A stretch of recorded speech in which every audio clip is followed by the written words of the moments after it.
Labadiena, jūsų dėmesio į speciali žinių laida. Japonija sukrėtė galingiausią šalies istorijoje beveik 9 balų stiprumo žemės drebėjimas ir po to dar smogė 10 metrų tsunamis. Nelaimė nusinešė mažiausiai 32 gyvybės. Kitos Ramiojo vandenyno salos praneša, kad laukta tsunamio banga mažesnė nei bijota. Beveik 9 balų požeminiai smūgiai į rytus nuo kranto privertė išjungti 4 branduolines elektrines. Vienos jų reaktorius pranešama aušinamas su trukdžiais. Akimirkos, kai Japonija supurtė požeminiai smūgiai, dar nematyti netgi šioje amžinai žemės drebėjimus patiriančioje ir jiems gerai pasirengusioje šalyje. Be 14:03 popiet kone 9 balų žemės drebėjimas, stipriausias nuo tada, kai prieš 140 metų pradėta juos registruoti. Po to dar 10 galingų pakartotinių smūgių.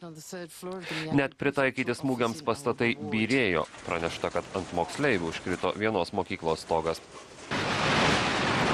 Taip atrodė vienas iš oro uostų rytinėje Japonijos pakrantėje. Žemės drebėjimas buvo 100 kartų galingesnis už vieną iš baisiausių pasaulio istorijoje ir patį brangiausią Kobės žemės drebėjimą prieš 16 metų, bet jo epicentras buvo toliau nuo tankiai apgyvendintos rytinės pakrantės, 10 km gylyje, Ramiajame vandenyne už 120 km į rytus nuo kranto.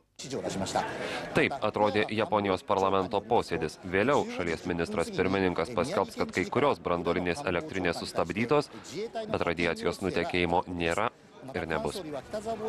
Tačiau iš vienos elektrinės pranešta apie gaisrą turbinų skyriuje. Šioje, kitoje elektrinėje, ne pagal instrukcijas aušinamas sustabdytas reaktorius. Teko skelbti nepaprastąją padėtį. Naftos saugykloje netoli Tokijo kilęs gaisras niekaip nepažabojamas. Vien aplink sostinę liepsnoja 14 gaisrų. Japonijos gyventojai nuo pirmųjų klasių mokomi, kaip elgtis ištikus požeminiams smūgiams, bet šitoks stichijos šėlsmas sukėlė masišką paniką. Visoje šalyje įsirikiavo eilės prie maisto parduotuvių, kai kur išpirkti mobiliųjų telefonų krovikliai.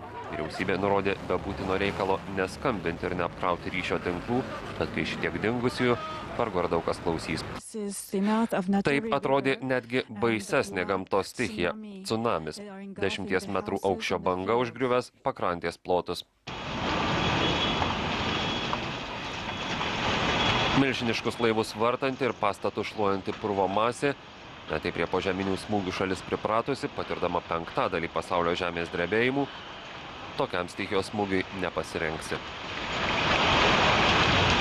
Kai kas pasipainiojo šios vandensienos kelyje, šansų likti gyvas turi labai mažai, juolab kad stojo šalta naktis. Vandens sūkuriuose dingo laivas su 100 žmonių. Tai vaizdas iš Sendajaus oro uosto. Vandens masė užlieja lėktuvo aikštelę, mieste arčiausiai epicentro. Visoje šalyje, taip pat ir sostinėje Tokijoje, transporto chaosas. Sostinėje mažiausiai 4 milijonai pastatų neteko elektros, milijonai skubančių pas artimuosius žmonių įstrigo, sustojus metro traukinių sistemai. Sustabdytas greitųjų traukinių eismas, uždarytas pagrindinis oro uostas, Europos oro linijos nutraukė skrydžius į Japonijos sostinę. Uždaryti visi Japonijos uostai. Perspėjančios apie tsunamį sirenos nuaidėjo Havajuose vidury Ramiojo vandenyno. Milžiniškos bangos pavojus paskelbtas 20 Ramiojo vandenyno šalių iki pat Pietų Amerikos. Raudonasis kryžius perspėjo, kad banga gali būti netgi aukštesnė negu kai kurios salelės. Rusija evakavo 14 000 žmonių iš savo Ramiojo vandenyno pakrantės. Tačiau Taivanas pranešė, kad vakarop salą pasiekė tik nedidelė tsunamio banga ir tsunamio pavojų jau atšaukė. Ta patį jau padarė ir Naujoji Zelandija.